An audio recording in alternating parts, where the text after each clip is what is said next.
Hey everybody, Jeremy here, and I'm doing a video in response to a video that was just done about me from Wesley Lewis, Child Ministries. And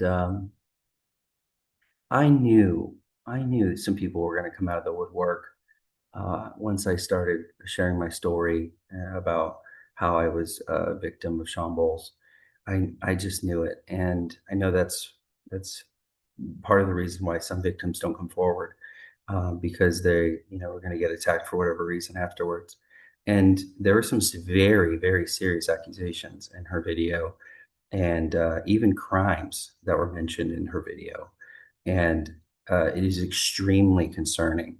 I want everybody to understand how serious these accusations were. Wesley said in her video, and I'll go through more of the details of a lot of the intricacies of her video because she spent 2 hours talking about me and 3 minutes talking about these serious crimes. I'm going to address the crimes initially, and then I'll chat through the details. And uh, forgive me for even making this video because this is like living room talk, you know. They could have easily come to me and asked me these questions or talked to me if they had concerns.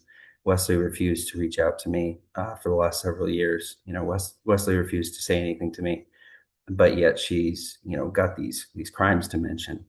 Um, we're going to address those right away, and I'll talk about them again at the end.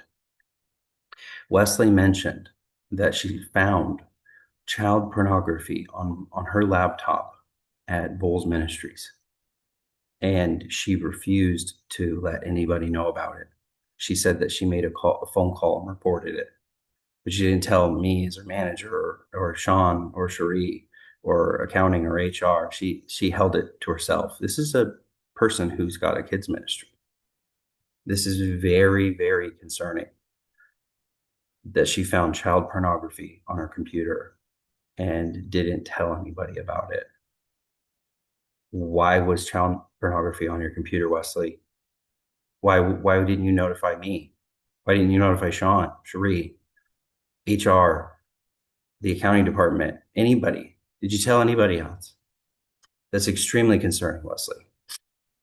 If that's true, then you working with kids should be very questioned right now.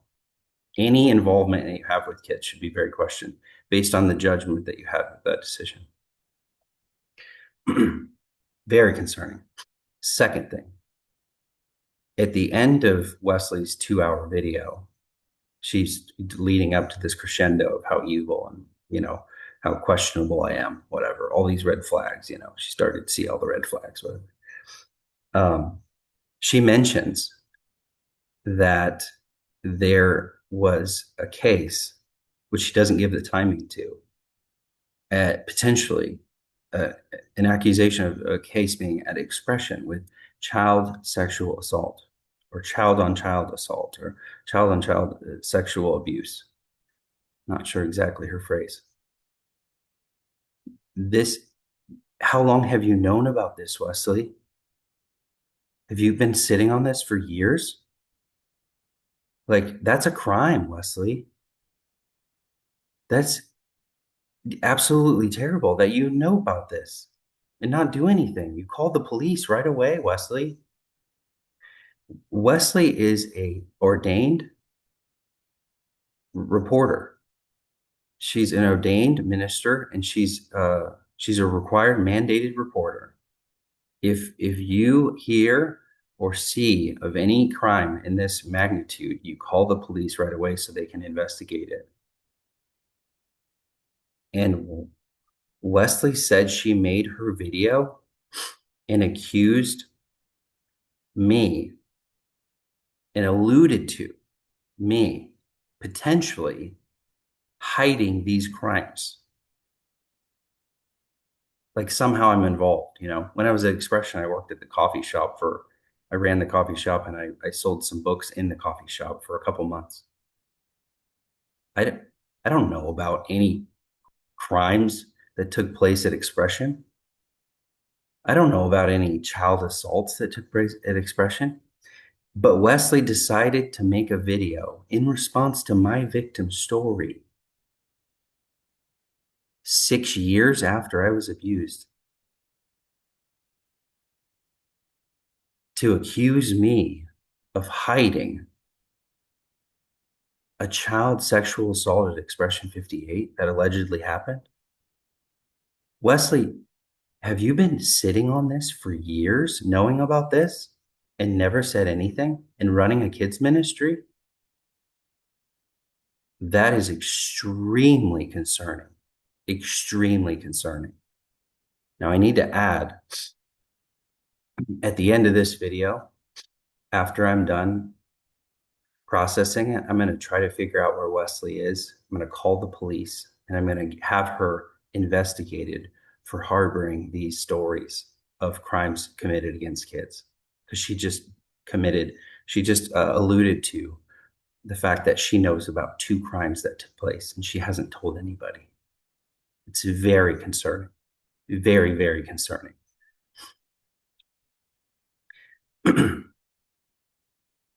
Now, Wesley, get into some of the other details mentioned. Lots of little details about me, she's processing her, 2 hour video. The title of her video was Warning for the Church. She goes through, how I helped her with things. I hired her, brought her on, and took her around the world and, had her do marketing stuff for me. And she would share these little stories and then make insinuations about how I was questionable in that. I'll bring up a few. They're pretty ridiculous. And then we'll talk about the other serious ones as well. She'd say, well, Jeremy would have me do marketing.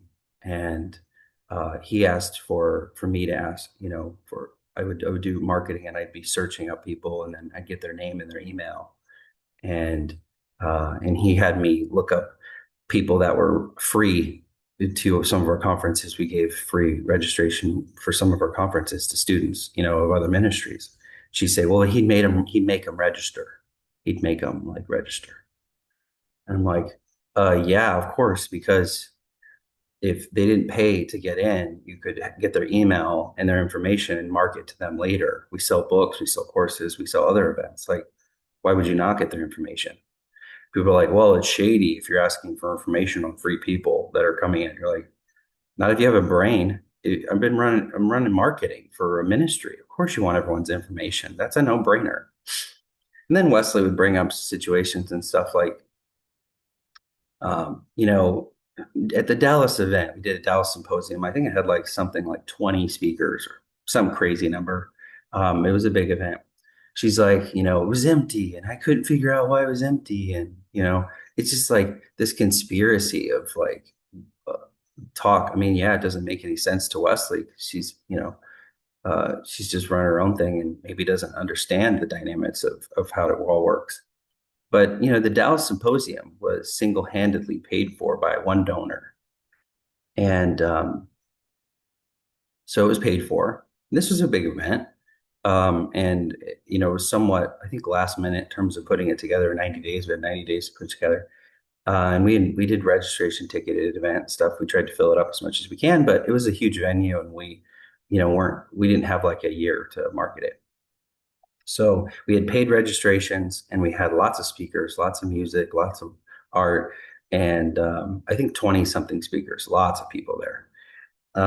And every meal was catered, breakfast, lunch, and dinner. So they would show up an hour before, set it up, and then close down. And then you'd have to wait 3 or 4 hours before the next one. Well, Wesley complains in her video about how there wasn't enough food and how, she was worried about food and how she wanted to go buy food by herself.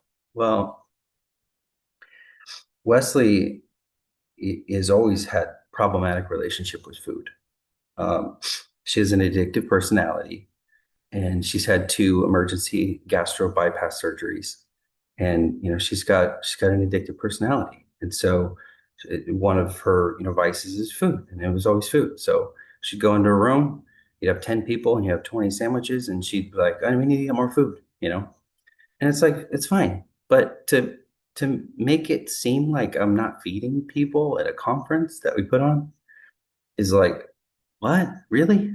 It's just to paint this picture of how I was like questionable. I made bad decisions.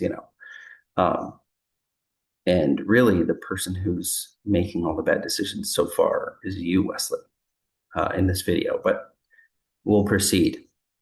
So, uh, Wesley talks about, how one time I asked her to go get a bag of product money from a conference, Angela's Temple, that we did. Well, I was running everything. I was doing the host schedule, running the green room, running the conference registrations, the product tables, everything, the ministry teams, all that stuff. I'm in charge of all of it. And supposedly, according to what she said, which, we ran like hundreds of events. So she said there was a product bag that was left and I had her go get it. Well, this is down the street from where the office was. And a lot of times the events would go until like 10 or 11 at night. Somebody left a product bag or whatever, and I had her go get it. And then she returned it to me and she says, and Jeremy says, keep this a secret between us.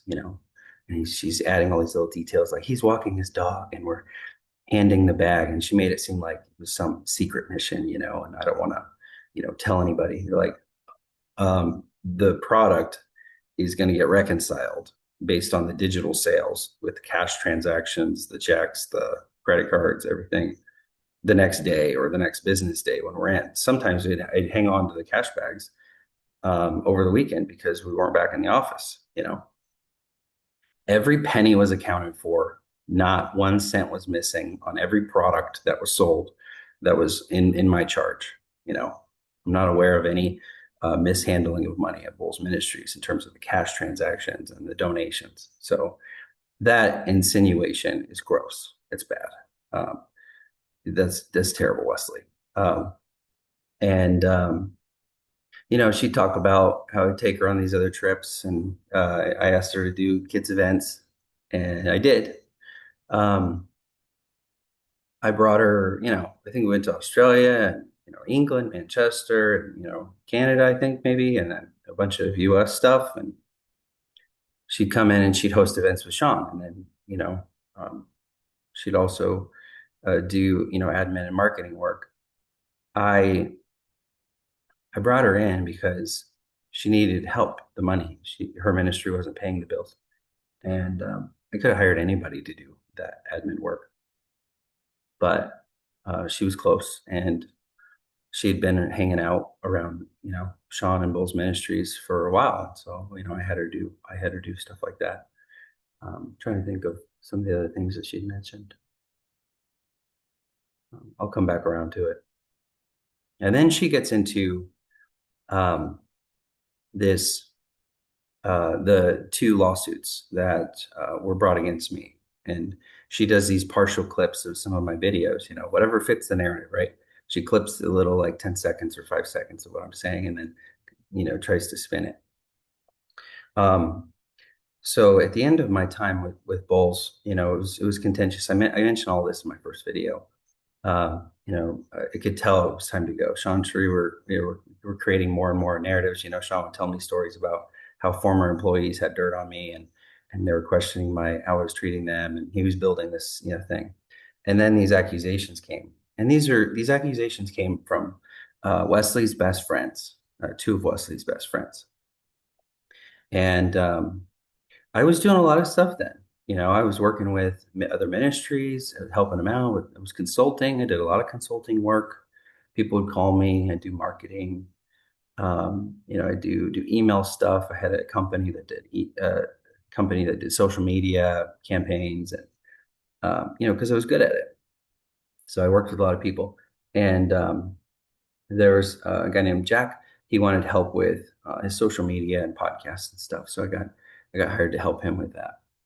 Launched social media, and then getting into doing research and podcasts and stuff. And I ended up doing research for him, and then I did reach outs through admin stuff. And everybody that was in my life, we all did life together, And Wesley brings up two people, two of her best friends, and in her video, and they gave money to this person, somebody who gave money and financially supported Shawn and Sheree. They helped them fund their house and did other deals with other ministries, big ministries. they were, pending on some big ministry purchases with buildings and helping them fund their things. And this was a credible person that was platformed by Shawn, hung around everybody. And I was helping them with the, like I said, social media and admin stuff and research.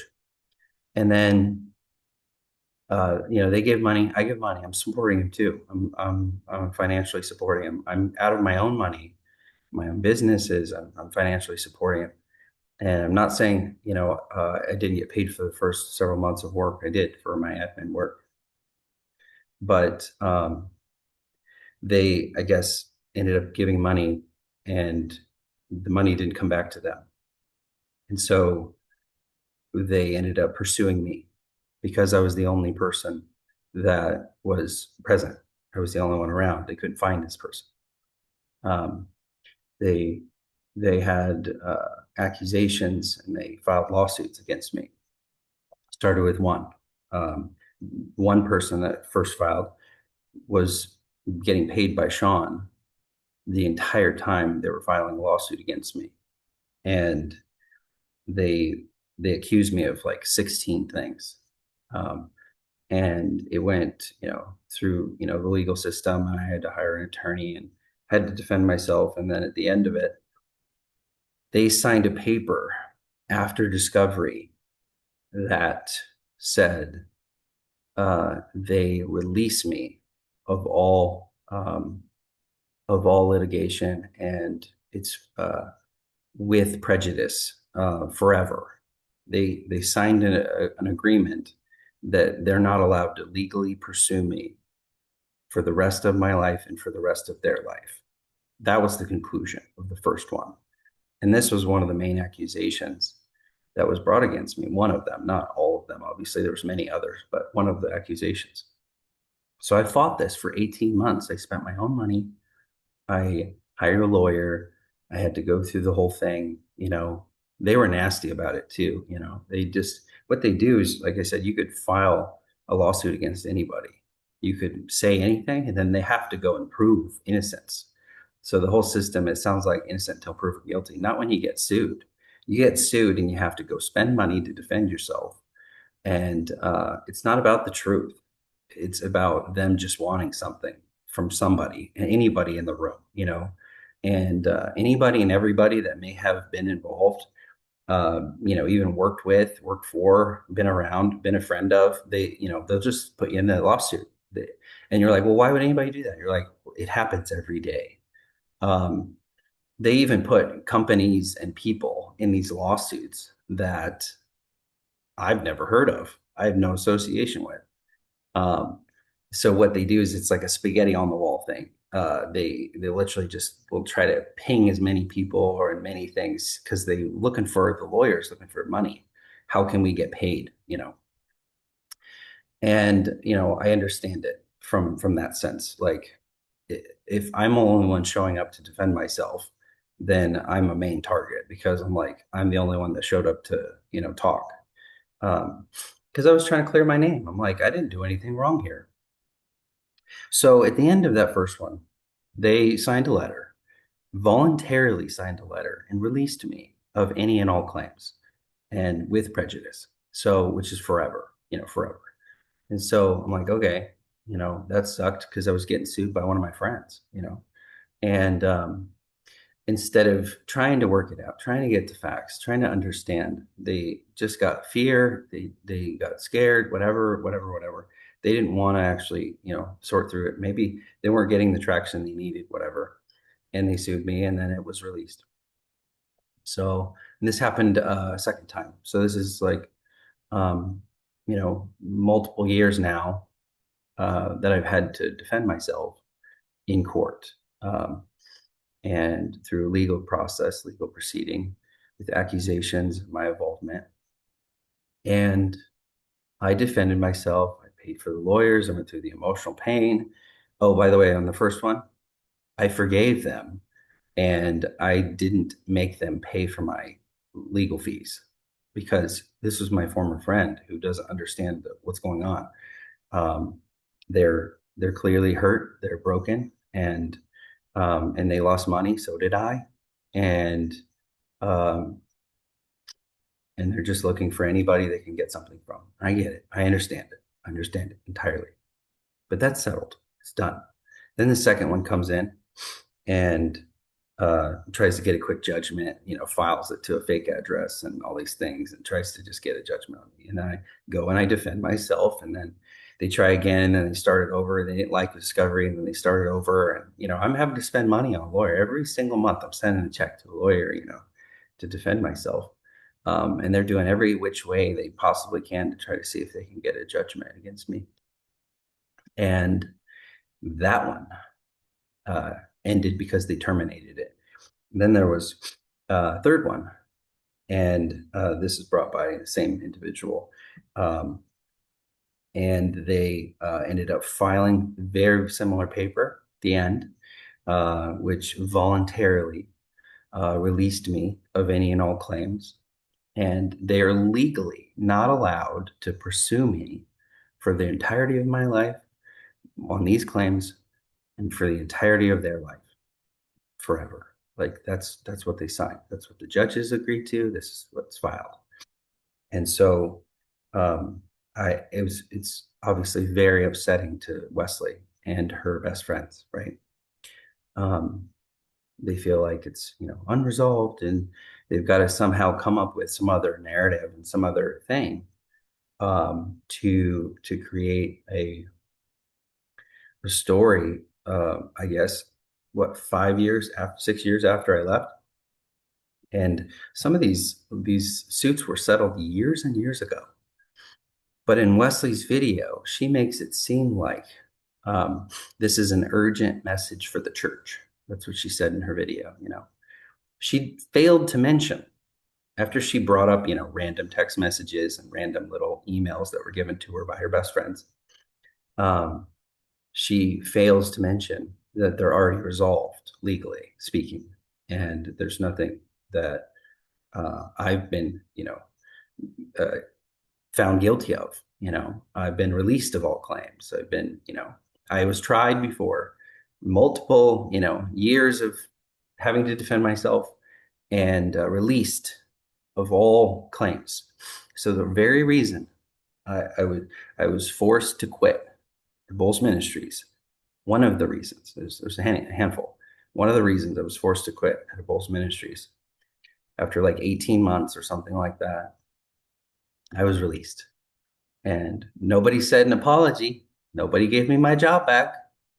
But this person was paid by Shawn the entire time. So whatever, water under the bridge, right? Life is life. When you deal with Christians, you're not necessarily going to get the best thing. Unfortunately, I was telling my wife, I've been abused by Christians. I've been sued by Christians. I've been slandered by Christians. And of course, I've been slandered by non-Christians, but I've never been abused by non-Christians, and I've never been sued by non-Christians. So, and just because they're your friend, they say you're your friend or they're an acquaintance, doesn't mean they're, one day going to turn on you. Um, you know, so it's quite sad. Now, I do feel bad for the people that lost money and and were harmed. I lost money too, as I mentioned. I'm also a victim of this process, even though maybe it's not recognized. On the second occasion as well, the second suit, the third one, I did not have anybody pay for my legal fees. I paid for my own legal fees. Nobody reimbursed me, even though I could have pursued them for false claims against me. And I probably had, a really solid case to have them reimbursed. I didn't. I didn't. And I was largely unaware of whether or not there's anything else out there. And so I also filed to have a discharge of known and unknown claims. So if there's anything out there that comes up, I'm tired of going through this rigmarole of just spending money on lawyers and defending myself for only for cases to be dropped and then started over again. because it's just to drain you. It's just a, yeah, it's just a stupid process. So I had it discharged. And so any known and unknown claims uh, were discharged, gone. And, people might have an issue with that, but a legal process was initiated against me, and I used a legal process to protect myself and my family. And I spent tens of thousands of dollars defending myself, and I never once asked for a dollar from anyone. I never pursued anybody legally. I never sued anyone. I've just defended myself. That's all. And that's how I'd like to be. I don't want to take anything from anybody. Never did. I've always given. I've always tried to give more than asked. Even for like Wesley, I gave her hundreds and hundreds and hundreds of hours of my free time. Even though I was charging for consulting, I'd give her like my time to help her. And she makes this insinuation about me, asking her to do a shady, potentially illegal deal. She said, I was consulting her with the ministry, and we were talking about how could she grow, and there's idea where you can have a nonprofit and then have a retreat center and do like ministry events, and you could rent it out, so it could be like a profit source for the ministry rather than just solely receiving donations. You could actually have like an income stream. So then you replace your salary, you're able to take care of your ministry, and you don't have to rely on monthly donations. But she made it seem in this video that I was asking her to do something potentially illegal, which is ridiculous because every church is a nonprofit mostly, and they own buildings and they have retreat centers. So the insinuation was nuts. In addition to that, after COVID, she mentioned how, she's like, oh, it's so hard to get a hold of him. And he always wanted to be on the phone and, oh, only preferred the phone. Or like, that's so ridiculous, Wesley. Um, I was happy to do text or email or phone calls. Like, that's pretty absurd. She even mentions it. She says during COVID, um, she thought I was in China. You're like, okay, really, Wesley? You thought I was in China?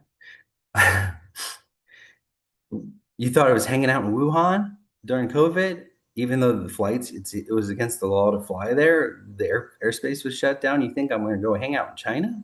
Really? Now, we were required to work remotely. We weren't allowed to go in the office. There's a lot of California rules, and obviously Sean and Sheree had their own. They just didn't know, but um, we weren't allowed to come back to the office, so we worked remotely. And she also alludes to me traveling. Like, yeah, I started a YouTube channel a year and a half after I left. Started posting videos of my travel because I was working for myself, writing books for myself. I love travel. You're like, yeah, Wesley, we told you multiple times that I was going to be visiting family because California was nuts. I couldn't even get my haircut in California. And so I went to Arizona to get my haircut during COVID. And she's like, oh, well, this was shady. He was doing shady stuff and he was being elusive. You're like, for real, Wesley? We all were required to work remotely. None of us were in the office. So quit this whole like, red flags and shady stuff. Like that's very weird, very weird. So, Wesley goes into all these other little things. But I think the heart of it, just trying to conclude with some of her random little tidbits that I can remember. At the end of her video, she mentions that maybe Shawn and Sheree have dirt on me and I have dirt on them. And I'm hiding crimes for them or to them, or she makes these insinuations like she knows. And that is completely inappropriate. That is blindly speaking. To say that I've been harboring crimes against somebody else for years is so inappropriate, Wesley. So inappropriate. And I think it's important for all of us to know. And that's why I keep using her name because she's obviously made these claims against me. But to make a false report and to bear false witness against somebody is slander, and it's wrong and it's gross. And as I'm watching this video, I realize that she said it out of her own mouth. She made this video in response to my victim's story, that this is victim shaming. She came after me and tried to do a character assassination on me after I came out with my victim's story. How messed up is that? And for those of you that don't see it, you're not able to discern or recognize truth because there's so many people out there just looking for the next little bag of dirt on somebody, and they're willing to take any story and run with it. And they don't actually care to check the facts. They don't care to sort out the details and find out because they're trying to grow a YouTube channel, or they're just looking for itching ears stuff. They're waiting for the next round of clicks. What's the next latest and greatest story? Because their anxieties, increased in the last several months because they hear stories about failures and they're trying to find a discerning path. And so when a story like this comes out and they're like, urgent news for the church, and then Wesley shares details of lawsuits that were settled and random accusations, from her former employer who was very good and took care of her or whatever. It's very misleading, very, very misleading. This is the very reason why victims don't come out and share their stories, because they have people like Wesley and other people that are friends of Shawn. The only people that have come against me, for the large part, after I came out with my stories, are friends and former friends of Shawn after I released my victim story. And the fact that Wesley said that she made this video in response to my victim story is gross. Absolutely gross. It's disgusting, Wesley. It's gross. This is evil, what you did. Evil. And you're a kids pastor who's in charge of kids. And you're going to make a crying wolf video about something that, number one, you're not a victim of. And number two, you're not a victim of me or Shawn that you said. But you're going to make a video insinuating that I'm involved in some cover up. Absolutely disgusting. The framework of this video, if you don't see it, is victim shaming. I came out with my story, and she came out with a character assassination video, 2 hours. And she spent 3 minutes talking about the crimes that she knows about, which at this point so far, these are the only crimes. She's the only one that knows about these crimes. Are you guys catching up? Super sad story. So here I am, sharing my story for the first time, the courage and vulnerability. I'm trying to put a face to the 12 people that have been abused by Shawn. And then Shawn's friends and former friends are in opposition to that. I'm not surprised by that, but it is super sad to see it from another ministry and from a friend, former friend. And the reason for this, before I get into the reason for this, the first people to respond to Wesley's video are those that are looking for an internal bias to prove whatever narrative they want to prove with their social media accounts, with their YouTube channels. It was sad to see Mike Winger jump on to Wesley's video right away. Blaze and Christina Foray and Jesse from Faith Reframed, right away, they posted on her video. And I'm not saying that, they were ultimately doing something wrong, but because they've done a lot of good. I think they've exposed some things. I think they have helped in some areas. But the fact that they never challenged her on any of it, they never said, hey, by the way, you should reach out to Jeremy and talk to him about these details. before you go and try to, drum up a narrative. They never challenged her on any of it. They're just looking for the next greatest story, the next little video they can make. And some of it's true, in terms of what Mike Winger, has done. I'm not wanting to ultimately poo-poo on all their stuff, but there's a reason why they haven't had me on their programs, because I'm trying to be balanced. I'm not just trying to destroy the church or tear everything down. I'm not trying to, deconstruct everything. So it was sad to see that. It was sad to see that, because instead of seeking the truth like Wesley says that she does, she never asked me. She never checked in with me. She never tried to clarify any of these details with me. Um, just wanted to accuse me publicly of covering up crimes and doing shady and illegal things. Very defaming, I would say. You're in the defaming category, and it could easily be a defamation suit, Wesley. Easily. Where you're at right now, you're definitely in that little zone right there. You just accused me of covering up crimes. Very bad.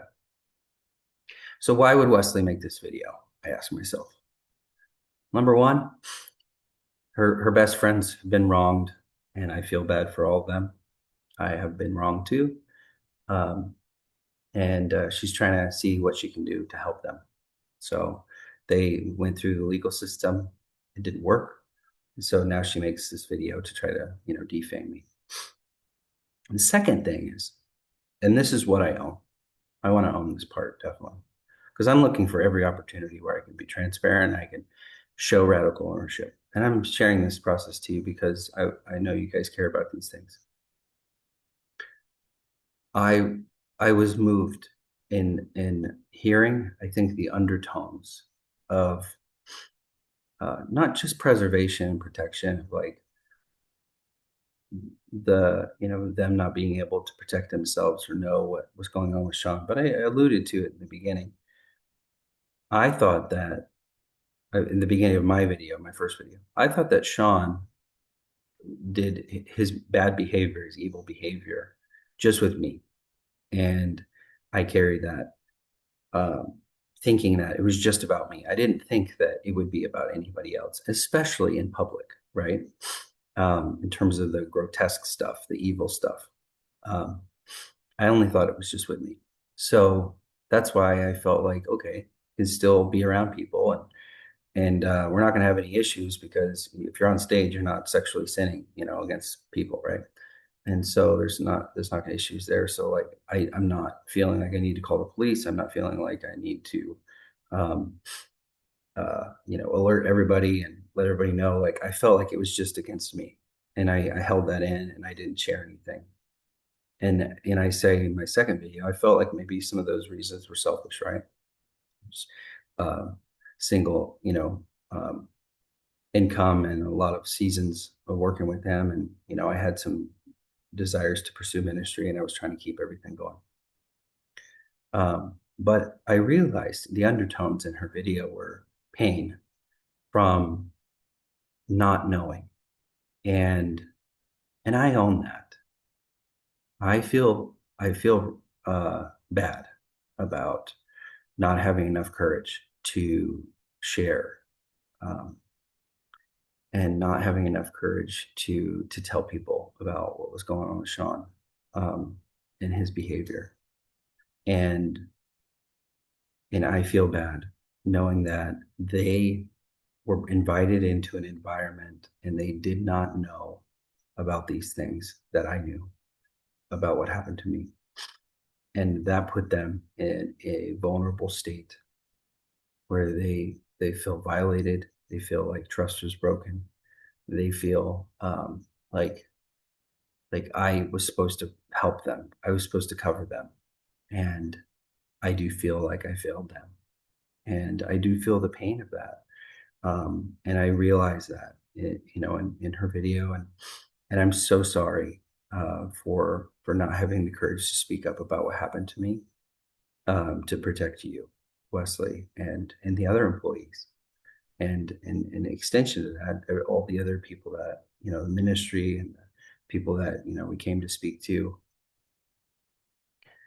I'm sorry if you feel like someone should have said something and you were um, left in the dark about Shawn's behavior. And I knew, and I didn't say anything. I, again, I didn't have the courage to speak up for myself. And I was blinded by that.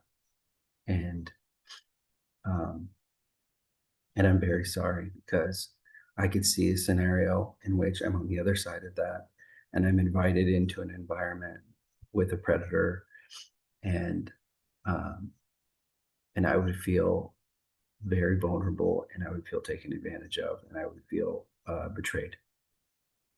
And I recognize that.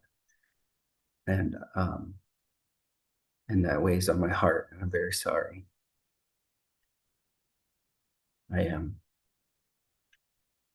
Uh, I'm, obviously pray in the future that my response time for inaction is zero and I make the right calls at the right times around people, especially around people. I'm not just thinking about myself in these situations, especially when it comes to personal trauma. Could be other people being affected by this.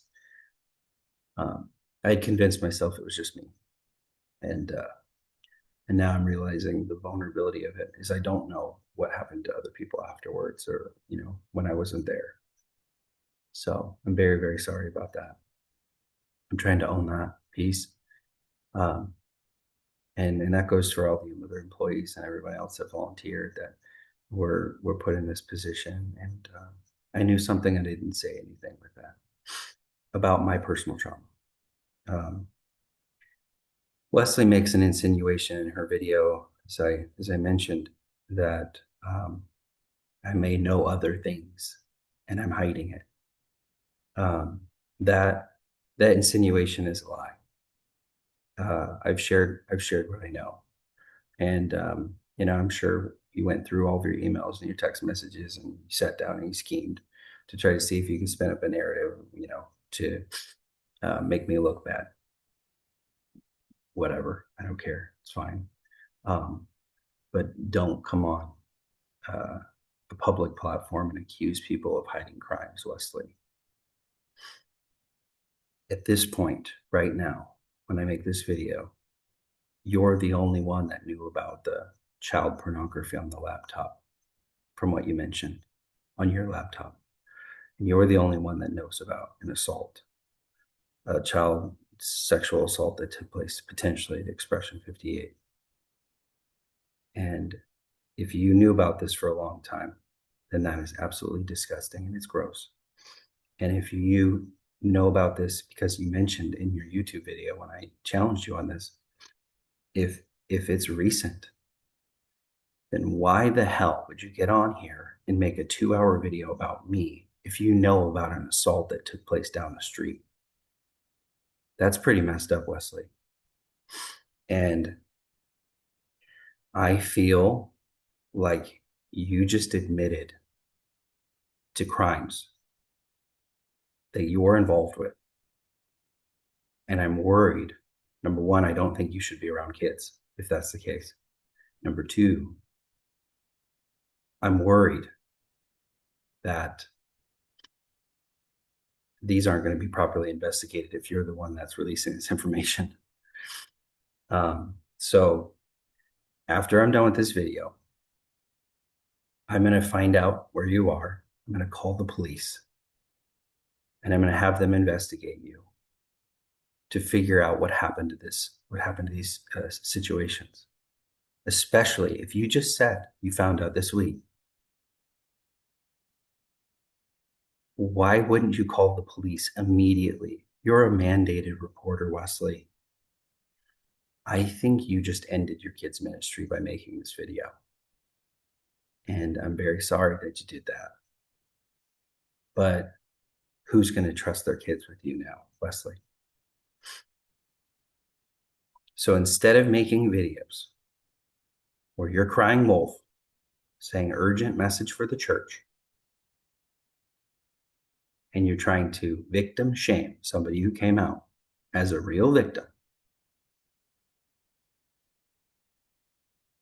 instead of bearing false witness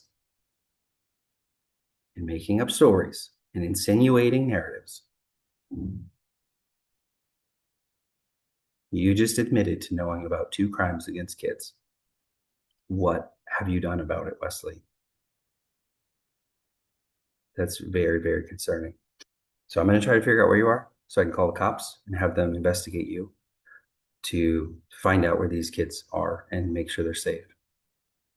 If it was something that happened a long, long time ago, then why would you put it in a video years and years and years later to try to tie it to me? How gross is that, Wesley? That is gross. Very gross. And I hope everybody watching can see that not every person that comes forward is genuine, is integrous, and has a credible story. This is the problem with public platforms and even, certain victims is not everything's credible, not everything's true. But when you put stuff like that online, Wesley, and you accuse people of covering up crimes, that's serious. That is serious. And it's going to come back to bite you. And I feel like you might have just ended your ministry. I'm very sorry that you did that. I've got a big chest. I can defend myself. I'm trying to be transparent and vulnerable with people. I'm sad that everybody had to join this living room conversation. Could have easily happened over the phone, but it was a public, thing against me, and I felt like I needed to make a public video to respond to it. Meanwhile, I trying to see how I can help the multiple hundred victims that have reached out to me for direction and guidance. And I'm working on a nonprofit legal services firm that is directly tied to clergy abuse to help those that have been harmed by clergy abuse. I just built a website to help the community speak into theological underpinnings that create misinterpretations and misapplied context with scripture. So if a church is misapplying certain verses and they're using it to modify their behavior in a way, the community can then submit scriptural and theological points and for consideration, so the public can know, and then obviously the church can see the blind spots. And I'm trying my best to help in the middle of all the shifting and changing going on with the systems and churches. And so I'm going to return to that business. And I hope to help more people. I think I've helped some people along the way so far, sharing my story, and I'll continue to do that. But let me tell you, we need to see this for what it is. This is to silence me. This is to discredit me. And it's not just about me. This is any victim. When she makes videos like this and other people make PR statements like that, it keeps victims silent because they feel like they're going to be needlessly and ferociously attacked and defamed if they come clean. And that's why so many victims don't share their story. That's why I'm the only one out of the 12 or so that has actually made a public face to being a victim of Shawn, because they don't want the scrutiny. They don't want videos like this coming out where people are questioning their behavior and questioning their motives. And it's gross. It's gross, but it happens, unfortunately. And again, I just want to conclude. I'm very sorry to anybody that was harmed by me not sharing the trauma that I experienced with Shawn. And I know you feel taken advantage of by that. You feel taken back by that. And I'm also saddened by the people that are affected by all the other circumstances mentioned.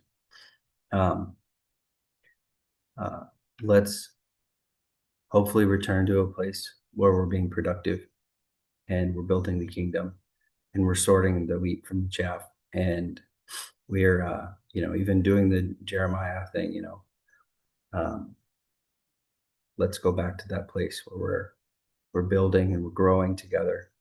Um, there's a lot of people that are traumatized. There's a lot of people that are victimized. There's a lot that have been taken advantage of, and I'm going to continue to be an advocate for them and share my story and the aspects and the stages of my story to help as many as I can. So thank you so much for listening. Take care.